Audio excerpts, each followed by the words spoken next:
Evening and welcome to the late Tuesday night show. I'm Natalie Mah, and you can join me for the next hour where I will be discussing tonight's hot topic, the transformative power of the performing arts in young people.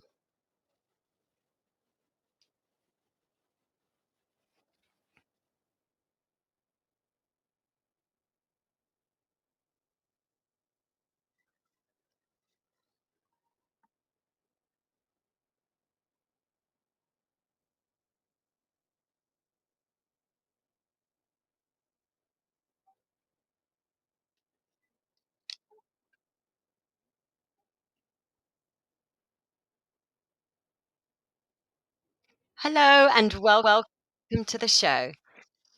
I'm here on Teachers Talk Radio, 9 till 10, or alternate Tuesdays on the Late Show. I cover a variety of topics live, and you can listen back to previous shows where I discuss the importance of the.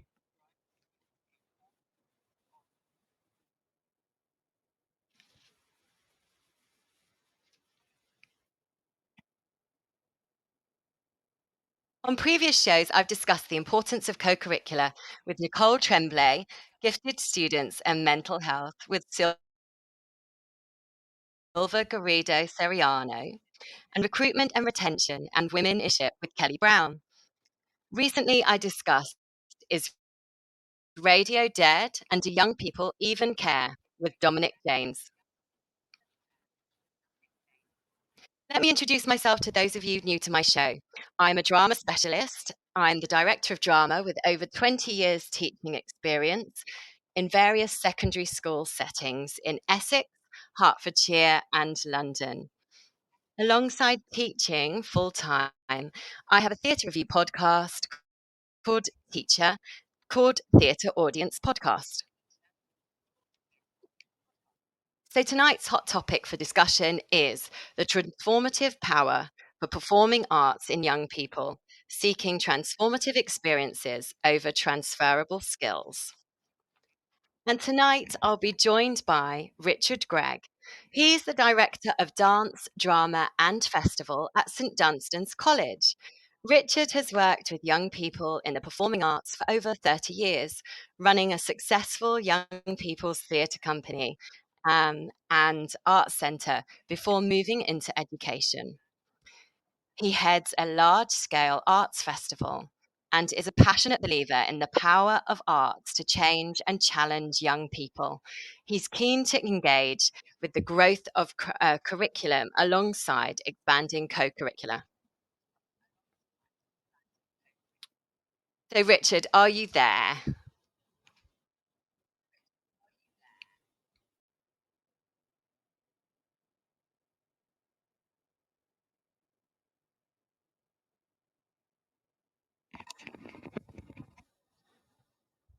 Richard, are you there? There he is. I'm on my new laptop and I've got reverb and echo coming back on me in my headphones constantly. So I'm literally hearing my voice back. I wonder if you can. Maybe someone could let me know by tapping a message into the message box. We can hear you clearly now, Natalie.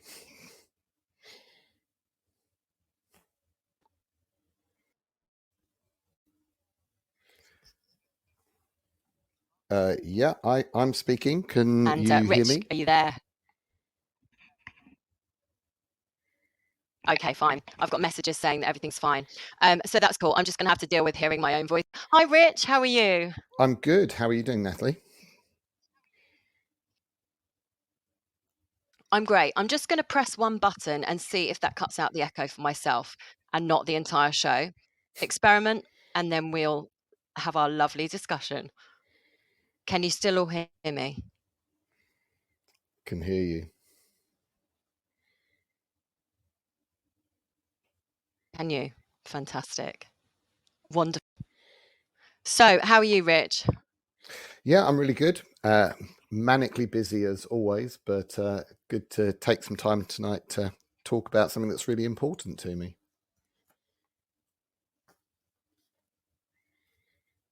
excellent, and something that you're incredibly passionate about. So let's have a look at this. So let's unpack this: the transformative power of the performing arts in young people, seeking transformative experiences over transferable skills. So, what do we mean about transformative rather than transferable?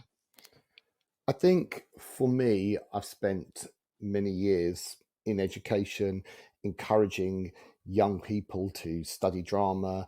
And often one of the selling points is that we talk about the transferable skills that young people gain through doing drama. And it becomes almost like a selling point. But I think I've come to realize over the years, and especially even more so in latter years, that actually what we should be looking for is transformation. Uh, Something that is transformative causes a change in someone. It's something that's hard to measure because we often have little baseline data for someone's character, for who they are as a person. It's something that's very difficult to define.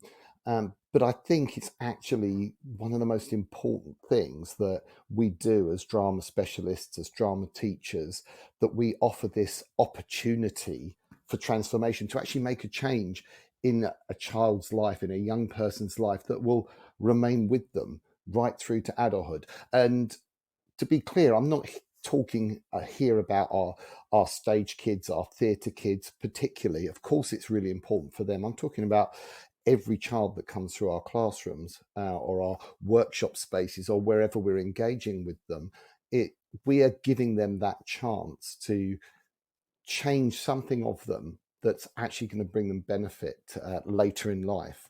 And I can think of lots of times, and I'm sure you can, many children that you've seen over the years who maybe they weren't the star of the show, but they had an experience through engagement with the arts that has actually strengthened them as an individual. It may have given them courage. It may have given them confidence to work with others.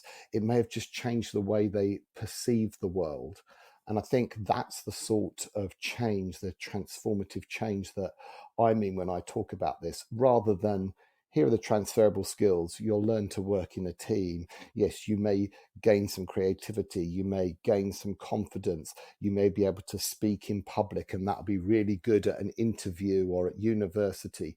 Now, those things are amazing, and I'm not knocking those, but this inner transformation of a child's character, of who they are and how they see the world, I think is something that's quite unique to the performing arts.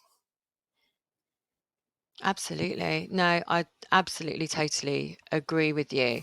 And sometimes it's that kind of inner confidence that comes from working across different age groups as well, because it's often when you're involved in a school show or a big production, you might be that little impressionable year 7 and you get to work with that year 13, or that older kid that you look up to and you think, I want to be like them. In 3 years time I might have that kind of role. um Abs- yeah, I just Absolutely. think there's so many benefits. Yeah, absolutely. I mean, I think that whole idea of working across age groups is amazingly important. Over the years, I've done many summer schemes, summer drama school schemes, where I've worked with children across schools, effectively across the junior and senior schools. So it becomes like a transitional activity. And actually, the output of those experiences for the young people is not necessarily the performance. Yeah, they have a great time, they put on a show, but actually they gain something by mixing with older children from an environment that they're going to go into that can be seen as quite scary, quite daunting, and some of those barriers are broken down. Mm. Yeah, it's quite interesting. Today was having a talking to someone who's going to come and be a speaker at the festival that I organise in Southeast London, and he's been a professional actor and now works as a sort of a speech coach and a public speaking coach. And he was just telling me his story about the first time that he got up on stage as a little year 7. And he said he was shy, Mhm. he was nervous, but that moment that he stood there and he delivered his one line, that was the moment that he said Mm. he felt like he came home, and what a wonderful Oh, way to yeah. describe it. Here's a man, who's older in life. He actually referred to it as year one, not year seven, so that definitely dates him. But yeah, it was such a lovely expression, and I can look back over. I've worked with Yeah. young people in the arts for 30 years, and I can look at some people I remember quite clearly. I did a production of Sweeney Todd some years ago, and I had a boy in the ensemble.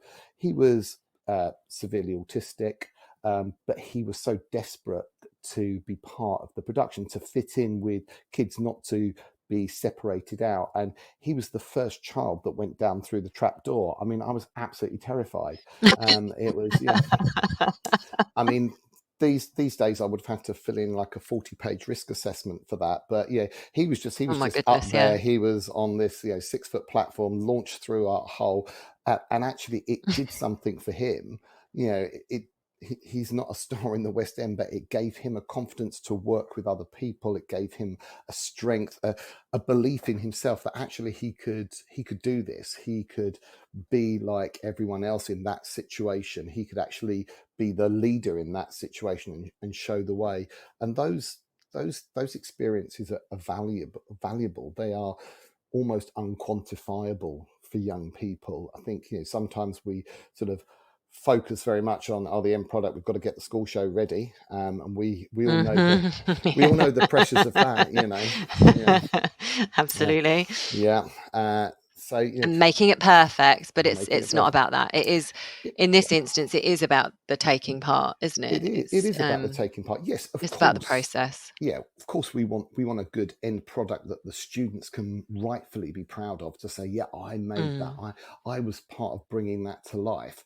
But actually being part of that team, being part of that process. I just completed Billy Elliot at school, and there were members of the ensemble who were in the ensemble because they weren't necessarily going to play a leading role, but actually you get emails from parents who recognize the importance, the difference it's made to that child who's just taken that step up in their own self-esteem, in their own self-belief, and that's a very powerful thing. And I say they may not go on to pursue drama, but we've given them a very positive marker in their lives, something that they look back on. And you'll know yourself that often when mm, students later in life look back at school, it's those experiences that actually are like flags, are like milestones in their life. When I did that, even if it was an absolutely terrifying experience, because let's be honest, yeah. sometimes it can be a terrifying experience. Mm, Everything goes wrong, but you we're actually putting children in a safe environment where they can experience challenge, they can experience risk, they can experience having to think on their feet, they can experience the idea that failure is not fatal, that's all mm, really important, and it's a constrained area. The performing arts, it's this sort of almost safe bubble, we can think of it as, that they can experiment in that, all sorts of kids. And actually, I think I don't know how it's been for you at school, but over the last few years, I've seen more and more students, especially, get involved and be changed by their engagement through technical theatre as well. Lots of yes, students absolutely. who perhaps may not be, they're not going to be the leading lady, the leading man. They're not going to do that. They wouldn't want to do that, but actually they can be very much part of the production by designing the sound, by programming lighting, by learning about something that supports others, and they actually feel a real pride in that. I can look back. I can name lots of students Yeah. that who've just literally changed. They've actually found themselves in that world, of that technical world, which we shouldn't dismiss. And it's not about having the latest greatest equipment. Not every school's got that. It's about them discovering and feeling that they've created something just And by been part being of something. part of it. Absolutely. Absolutely, they're part of that Absolutely. And, ensemble. we can remember ourselves probably, I remember myself, being part of the Dulwich Youth Theatre back in the day, and how incorporated all those how important the crew and the tech kids were, because they were the ones that, at the end of the day, that lit you and made you look great as well. And Absolutely. they were the ones that made you sound good and turned up your mic or turned it down, depending on what the song was and whether they needed to hear your voice or not. Absolutely. Don't annoy the But sound man, your mic's going straight off. it was all part of that collective. And I mean, I know you've worked very much on the technical side of things as well, and still do. But I remember about 3 schools back, when I wasn't fortunate enough to be in a large department, and with a technician specifically, and we had to sort of buy a technician in for a short period of time to work on particular projects, particularly with the GCSE tech students. And I do remember um, one boy who crossed over to the tech side partway through his GCSE, primarily actually as a behavioural thing. He just could not hold it together. He was actually quite a good performer, but his process skills were not great at all, which made it very, very difficult for his group to rehearse, B, stay focused, and the panic that he would lose it during the performance. So I switched him onto the technical side, and I remember him just sitting down one to one with this technical director who had come in from another school to work specifically with him, and he showed him how to rewire a plug. The Oh, boy had never been so switched on in school in all his life, and so much so that he became obsessed with lighting, and actually left school after his GCSEs, got an apprenticeship working as an electrician, then ran his own company, and then came and did a bit of wiring on my own house. well, there you go. So it just goes to show, but that's a transferable skill right there. But it was also transformative. Yeah, the transferable skill was how to wire a plug, but the transformation was the confidence it gave him. It was the person it Huge. made him, the belief he has in himself, and I think that that is massively huge. I mean, there's so many stories like that that I'm sure we can all relate to, and I'm sure a lot of the people Do listening in hours. can relate to. I mean, think it's just so important to try and identify some of these things. I mean, often I think I find some of those changes are identified by parents because you receive emails. I can remember a summer school program where one of the students, I didn't, she auditioned, I gave her a fairly significant role. I didn't realize what a big deal that was for her at that time.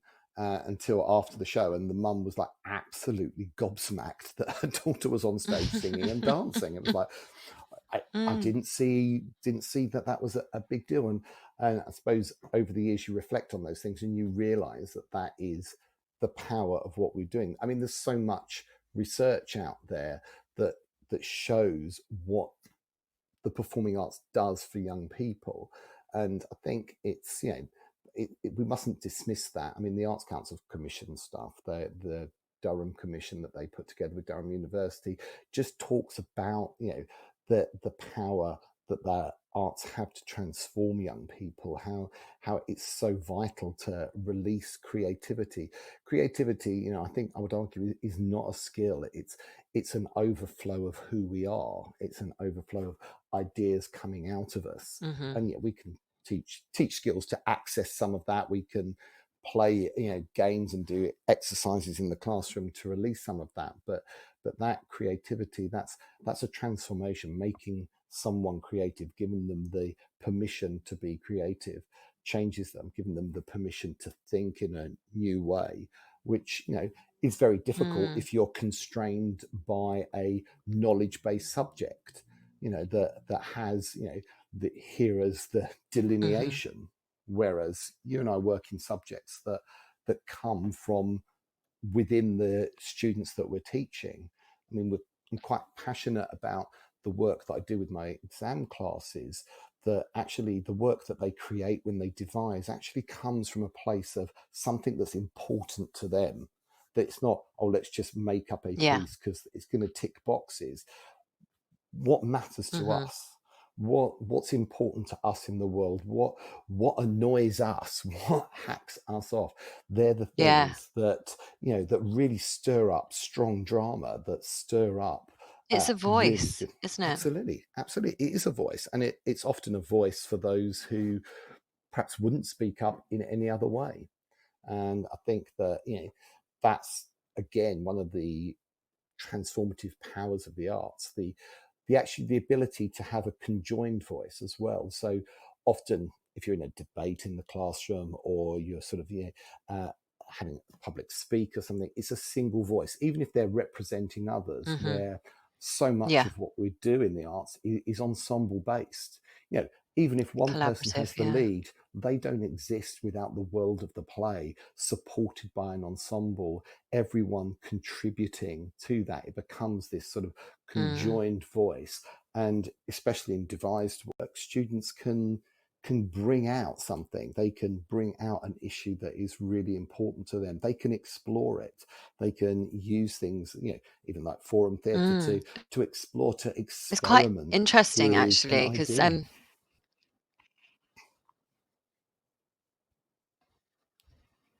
yeah, and it's quite interesting you say that. I last week I went to see a devised piece. Actually, it was at Tara Arts in Earlsfield, Right. Okay. and it was a young company. They were 18 to 25-year-olds. So it was nice. It was that kind of first rung in the profession, and an opportunity to perform in a professional space. And the piece that they were devising was actually called DNA, but it wasn't the Dennis Kelly play. It was their own, Yeah. and it was Do Not Arrive, and it was taking from all their cultures, and it was thinking about border control, refugees, cultural identity.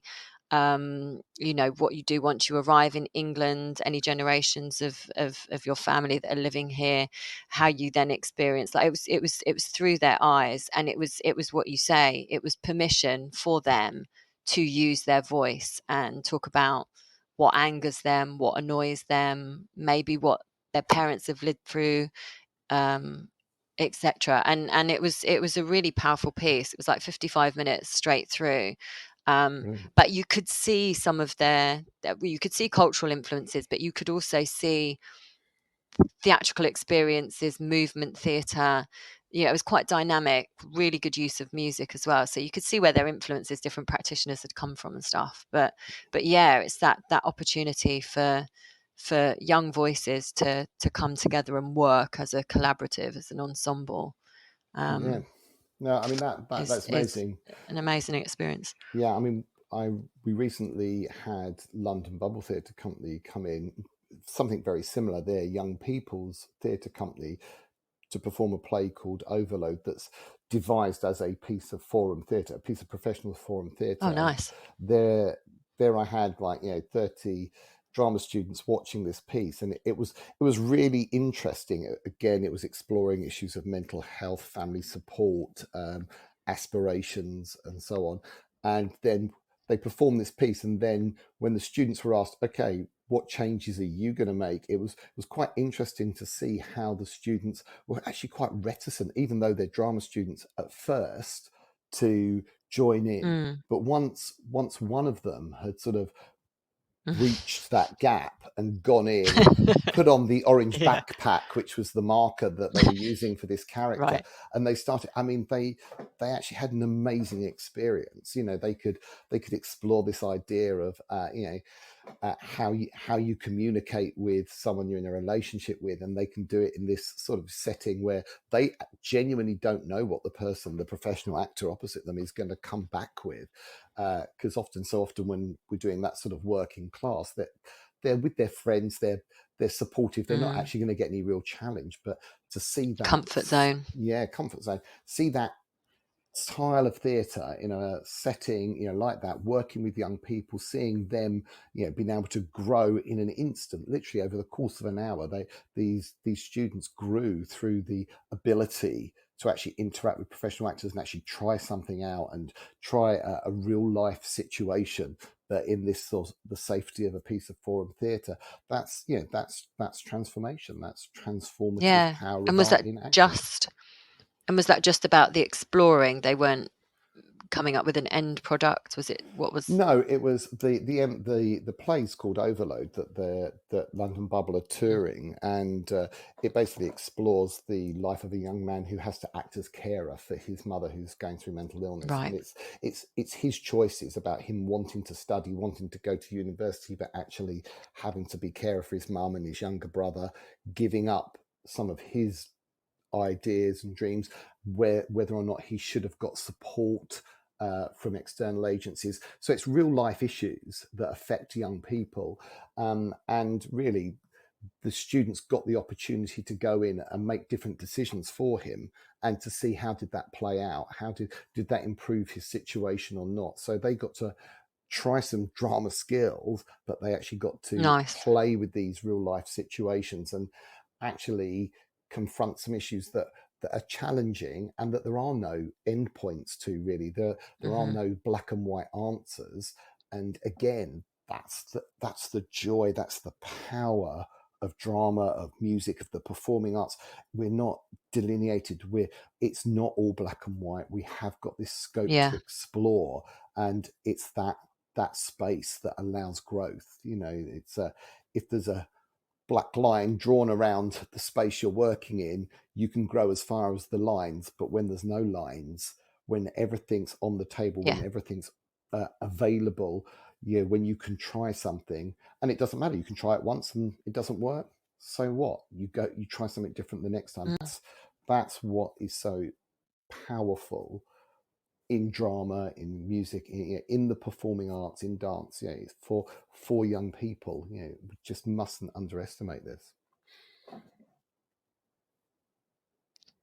Yeah. And I mean, we see this, or let's just say we have seen this, let's say over the last 2, 3 years, um, because of the impact that COVID had on our Absolutely. Yeah, I youngsters. think.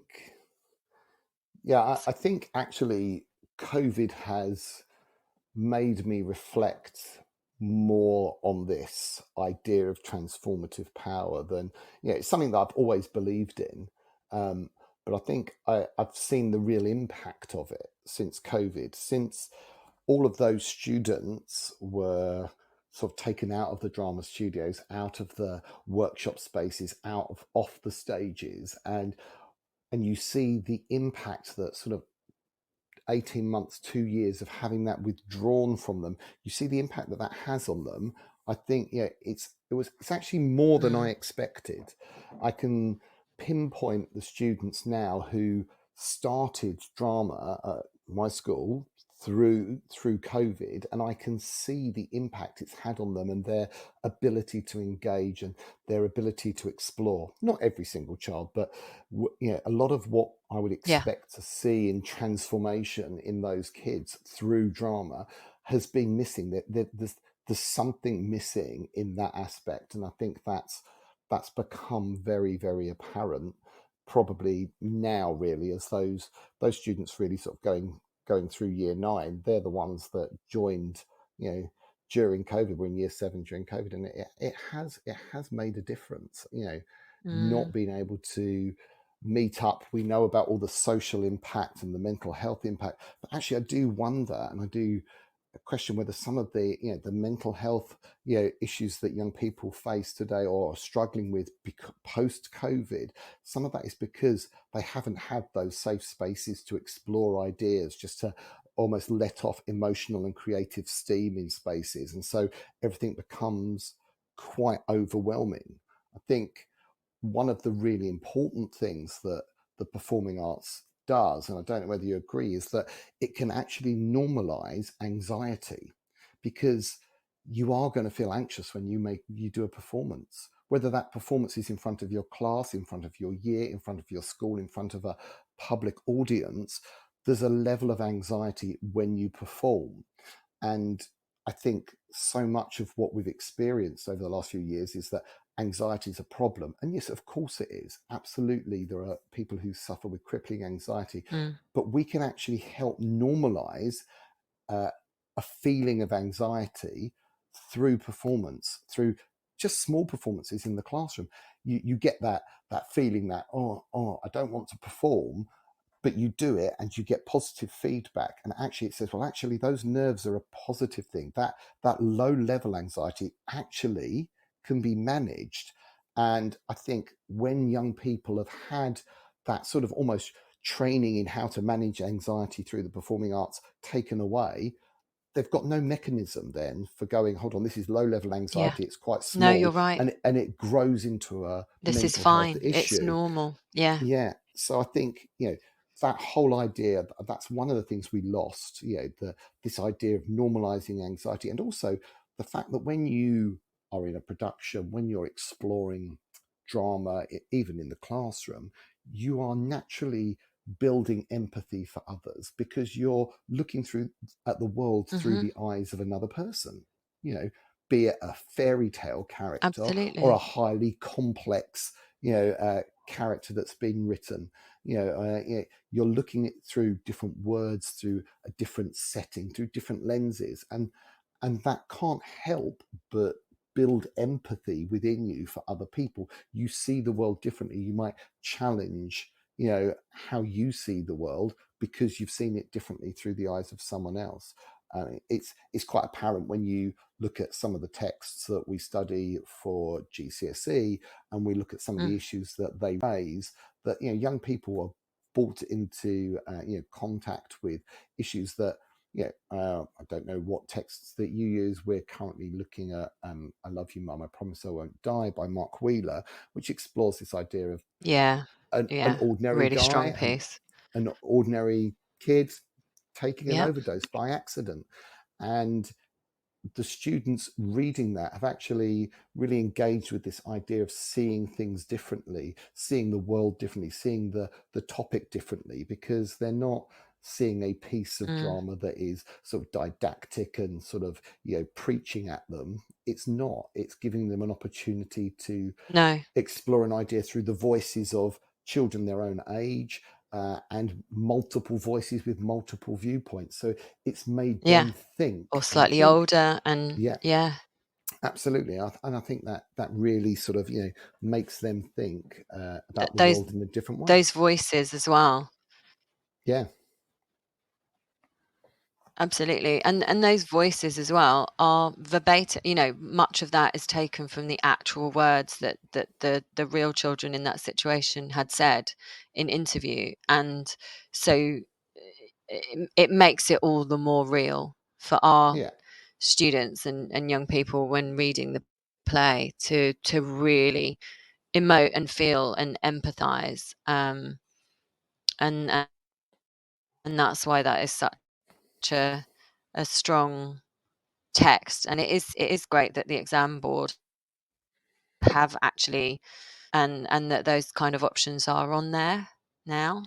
yeah, absolutely. I think it's really important, and and not even just obviously as exam boards. I think there's an onus on us as drama specialists and teachers to choose texts that do open up the world and open up different viewpoints to our young people, who to give them that opportunity to rethink things and to find that empathy. And that all of that is what was sort of lost through COVID, through the locking up of our young people, well, all of us as a society. Now, I'm not criticizing that per se, but I'm just saying that there's a Yeah. piece of work to do now Yeah, yeah, to yeah. really undo some of that in a couple of year groups of young people who've missed out on this opportunity to normalize anxiety, to build a stronger empathy.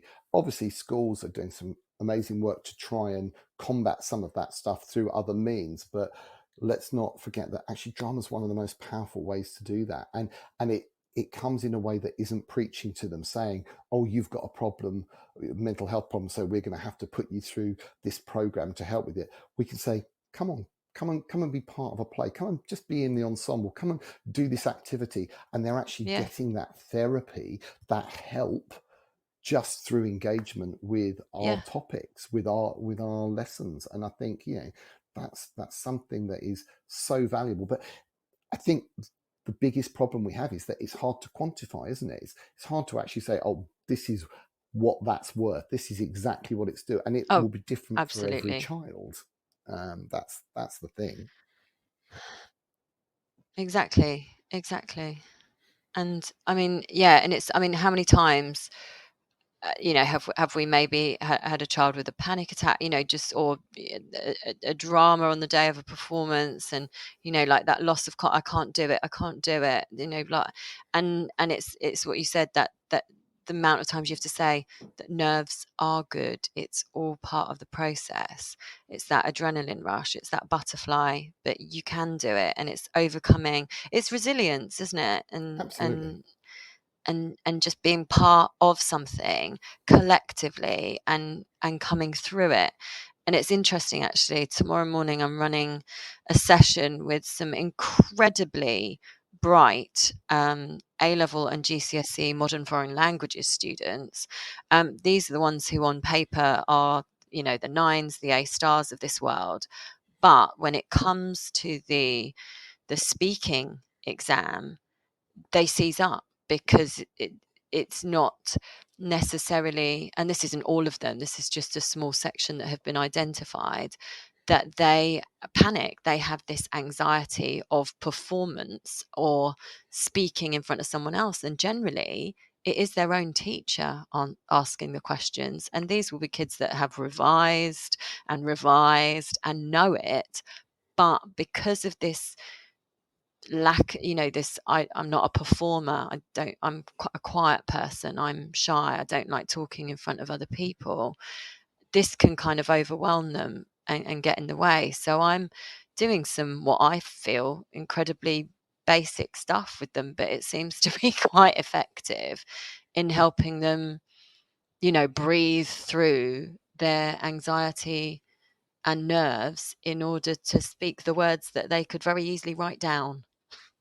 Yeah, no, absolutely. And I think, yeah, it may seem basic to us, but to them, that's an incredible lesson. It's an incredible, that is a transferable skill that they're learning, but the effect it's going to have, it will Mm. transform their performance in the exams. And, I think that, yeah, that's vital. I mean, it's so important to, you know, to break this idea that I'm a performer or I'm not a performer. That's not particularly helpful in schools. It sort of delineates kids, and actually, you know, I want all Mm. children to be engaged for as long as they possibly can with the performing arts. And if they don't take it as an exam subject, that doesn't exclude them. They don't have to be a performer to continue No. benefiting. Always looking for new ways. Even just taking children to the theatre, I think, is an amazing Oh gosh, thing to yeah. do. I know that you in the past, and I do at my school, take whole year groups to the theatre, and it's one of those things that is both a blessing and a curse when you're trying to organise 130 kids to get into a We've done this theatre. together, haven't we? We have, yeah, and yeah, it is a challenge, and the fear But that you what an lose it. amazing But experience that is. yeah, What what an amazing! And amazing experience. if that's their only experience, that they go to the theatre with school, I mean, then it becomes even more, important that watching, seeing, being in that space, seeing others perform, being inspired by maybe the performance, maybe the tech, maybe just by the experience of being out Technology, together. Yeah, absolutely. I think those sorts of things the are social so. experience, particularly for these kids who have had Yeah, limited experience. absolutely. I mean, I think it's vital. I mean, and we see that. Well, okay, they're just going to the theatre, but it's not, is it? It is something that will transform them, will change them, that will have an impact on them, even if it's, well, that was really boring, and I never want to do that again. It doesn't actually matter, because it's starting to make them judge and make them question and make them go, well, why was it like that? Critical, yes. critical thinking. I mean, exactly. it doesn't matter. I mean, Why did she enjoy it? Why did they enjoy it? Why did he enjoy it? But I absolutely. didn't. Yeah, Yeah, exactly. exactly. Yeah. So Exactly. I think that's really good. Good. Right. I'm going to head over to the news and a message from our sponsor. And then when we come back, should we talk more about these kind of experiences that we can offer young people that are Absolutely. transformative? Yep. Sounds great. This show is brought to you in partnership with John Catt Educational, a leading publisher of books, directories, educational guides and magazines specifically aimed at forward-thinking schools in the UK and beyond. Have you checked out their latest releases? Don't miss out! Visit johncattbookshop.com to explore their full range of titles and advance your own professional development today. Happy reading! This is Teachers Talk Radio, and this is Teachers Talk Radio News.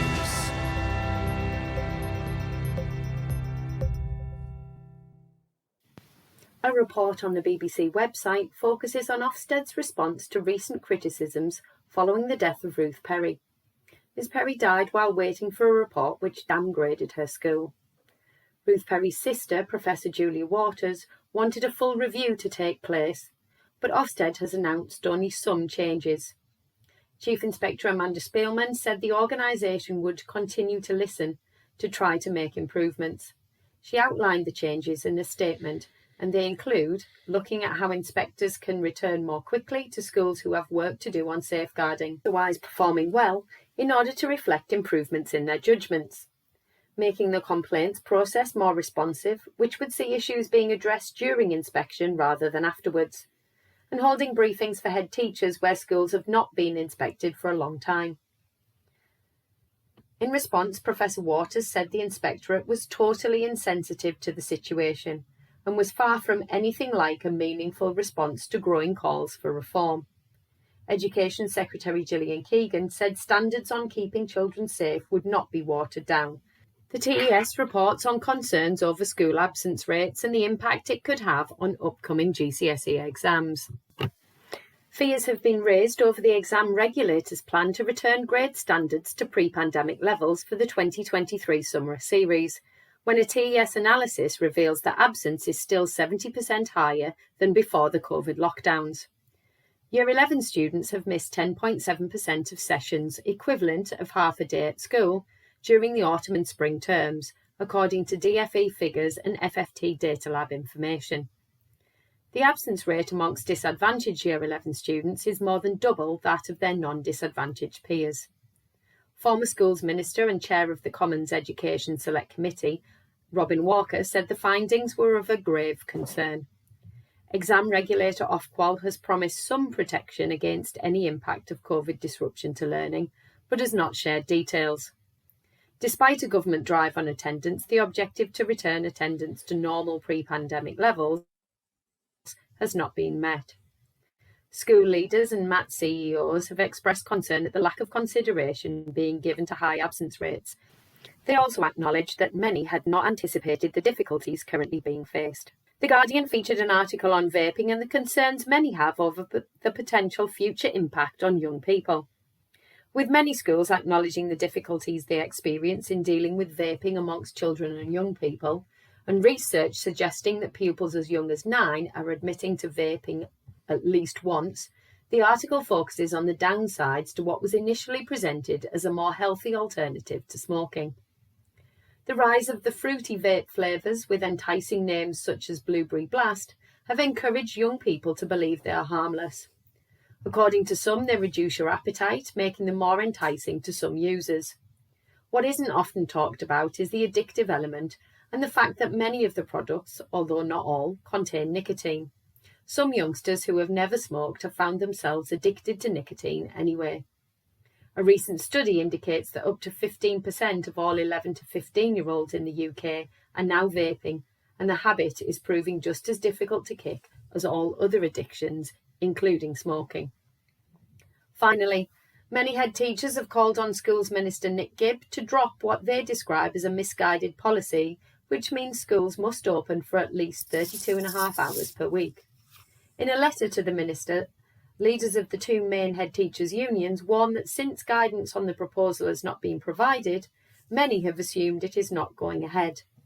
The letter requests a minimum of a delay until September 2024. This has been your Teachers Talk Radio News with Jo Fox. Brilliant. So, so Rich, what few things already, but in order to transform? Absolutely. Well, I think what's important when we think about what we deliver both in the classroom and as co-curricular is that we're not just offering an activity or a task, but we're immersing young people in what we do. So it's not just here's a checklist. So even when we're designing work in the classroom, we want them to be engaged. We want them to lead. I think that's really important. I think we've talked about trips. We've talked about having external companies in and getting engaged that way. But in the classroom, I want us to think about really how we devise our schemes of work so that students are leading, that there's choice, that there is scope for them to express their own ideas, and it's not just a checklist. I think obviously things like performances, productions, getting students involved backstage with costumes, sound, light, getting them even have voice in choosing productions, to creating productions. I think one of the things that we've seen is being very successful at St Dunstan's, where I am, is that we've done quite a number of devised school productions. So, we've worked in perhaps some non-naturalistic abstract styles, and students have, through workshopping a production, actually created it themselves, worked with musicians to create a live score that goes alongside pieces of movement and text. They might have just taken a play or a story as a stimulus, but they've created their own work from it. And the students have loved the experience. It's been very hard. They've had to work at a really intense level, but the output has really changed them, changed their view of what is and isn't possible through theatre.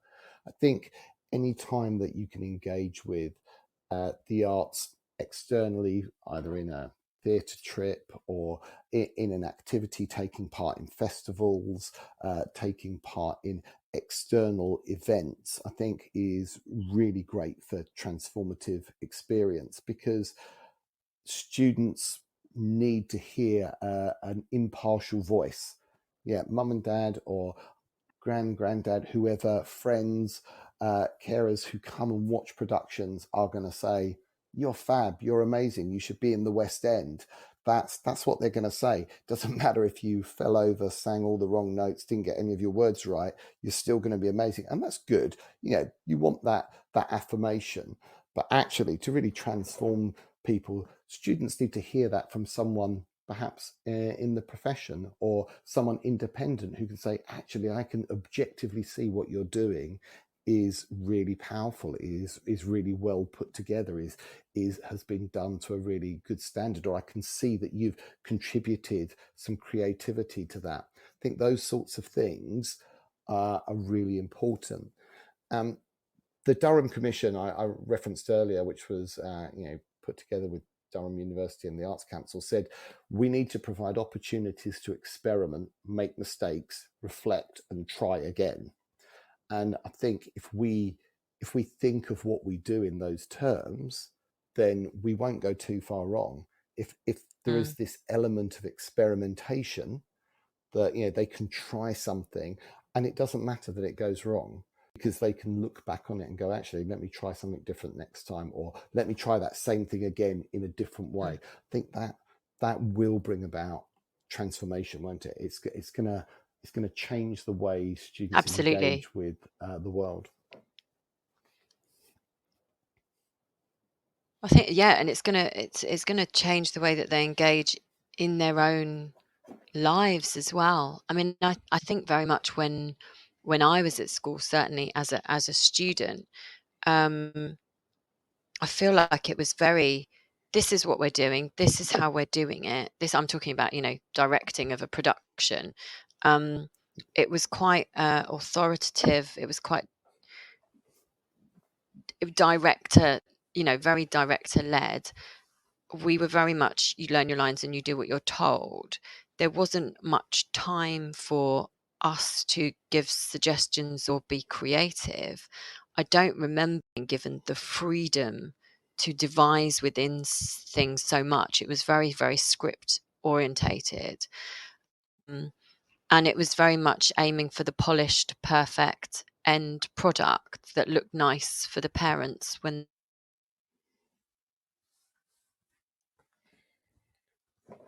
Yeah, I mean, I can definitely relate to that. That was my school experience, and there is a place for scripted work. It provides Making mistakes and able to fail. Yeah, no, absolutely. I mean, I think scripted work is great. That gives that structure, a framework for those who perhaps need that. But devising will open up a whole level of creativity. Very excitingly, this year I've got 2 sixth formers who are actually directing a play entirely on their own for our Summer Arts Festival. And they're working with a whole range of students from year 8 up to year 13. And they've got total freedom to work on that, and that's really exciting for me to see them empowered, but also see them transformed by having to work with other kids and having to direct and realizing that perhaps it's not as easy as they thought, which is often what they come back. They go, "Oh, Mum, what?" They appreciate what we do. Exactly, but actually, it's very exciting to have that sort of work go on, and I think that for me, is part of the transformation. It's about just finding that way for them to create as well as be shepherded that through freedom. Yeah, absolutely. And I mean, it's similar to on my previous show. We were talking about I was talking with Dominic, and he's in the States, and he's director of radio. They've got a whole radio station. It runs 24 hours a day. It's manned by the students have the key. It's the impetus, the onus is on them, this responsibility and independence. Obviously they have training and guidelines, and but they're given freedom within that, and I think that is amazing. They're not constricted by a curriculum in any way, shape or form, which is amazing. They create their own curriculum.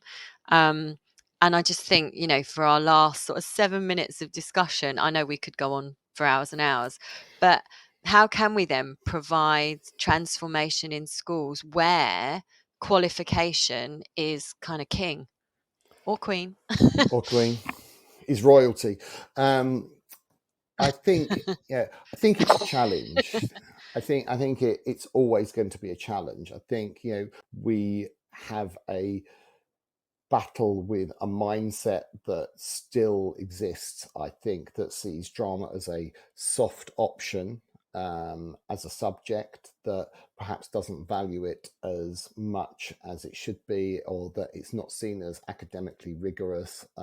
So there's that sort of view that it's for just a subgroup of people who are either very stagey or who they have it as a backup choice. And I think one of the first things that we need to do as teachers is never undersell our subject, never accept that it's anyone's backup choice.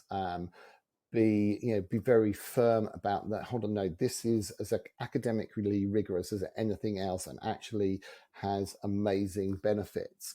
And it's not just at the examination stages, even further down. This is not just an extended playtime. This is actually doing something for these young people. And you just look back at what COVID has done to them and taken from them, and you'll begin to see actually how important this sort of work in the performing arts is. I think, it's very difficult when there is not really a lot of qualitative data out there. We don't baseline children's personalities when they enter school. We baseline their academic achievement, and we No. have selective schools that say you're very good, so you're going to be good at all the academic subjects. But it doesn't actually say, well, actually, how much have they grown in confidence? It's all very sort of anecdotal. So I think logging and tracking Yeah. anything that we do, anything that we receive from parents or from students, I think holding on to that information is really important to show to senior leaders and so on how important the arts are and the difference that it is making, the sort of almost intangible difference. I think one of the things that we can do is that we should look for ways to reward change. So where we see a transformation in a child, find ways to reward it. And to publicly reward that at times where appropriate, to create cheerleaders in the student body for drama, for how good it is to be involved, to be engaged in any aspect of the performing arts, and on the parent body as well. I feel that my relationship with parents over the years has actually really helped me, really benefit, because they then believe in what you're doing for their child. And I think that is so important. I mean, I'm incredibly fortunate. I work in a school that values, where the head values the arts for themselves, not as a tick box to go in a prospectus, not as, oh yes, it's great as long as we're getting the results, or we've got something flashy to show the world, but actually believes in the power of the arts to transform. And I know lots of schools are not in that position, not because heads are anti, but they perhaps don't understand this power of transformation within the arts. And so gathering that information, putting it together, showing it, sharing it, and being public about the praise for students who do transform, who do something new, who show a demonstrate a change. I think that really helps sell the power of drama and the performing arts within any school setting. But I'm not naive. It is an uphill climb for many people to have their subject, when it's a performing arts subject, valued. I do know that. I'm just, I say I'm Yeah. very fortunate. I mean, we're in where I am. lucky. Yeah, We're lucky. absolutely. And that's Yeah, really, and we long are. may that And remain. some schools, they have, yeah. And some schools, it's just one person. It's just one person doing all the drama, and they don't have a budget, etc., etc. I've been that person years, 20 years ago. And where the arts aren't valued as much, and you feel it. It is an uphill struggle, and you're, in itself, you're trying to raise funds, you're doing bake sales, you're thinking, what am I doing? This isn't Absolutely. part of it, but actually it's for the kids, and they're helping you, and they want the experience. But yeah, I mean, we are in a very, very fortunate position. And I do think that actually coming out of COVID, it has, much as numbers may have decreased and then suddenly increased. I don't know. There's been sort of roundabouts there. But I think it's well, you and I never undersell our subject, and I think most directors of drama and heads of drama are incredibly passionate. But where that support isn't there, that can be it can be disheartening, because you want to do everything you can for these students. Absolutely. Yeah, it's why we do what we do, because we believe in what drama can do, what the performing arts can do for young people. And that's what I'm passionate about. I know that's what you're passionate about. And I just would encourage everyone to who teaches drama in whatever setting, just to hang in when it's difficult, and just really believe that actually what you do is making a difference, even when you perhaps can't always see it. It is changing kids day by day. And it's wonderful to speak to you this evening, Rich. We have worked together before, and I hope that we'll get the opportunity to work together again, because there's it's just been lovely hearing you speak this evening, and like you say, for all those arts teachers out there, there is a network of us. Share your ideas, and when we're going through those tough busy weeks, it's all worth it. Absolutely. No, well, thank you So for having me on the show. thanks a lot for speaking to me tonight, and it was wonderful conversation. Take care of you, and speak soon. Thanks very much, Natalie.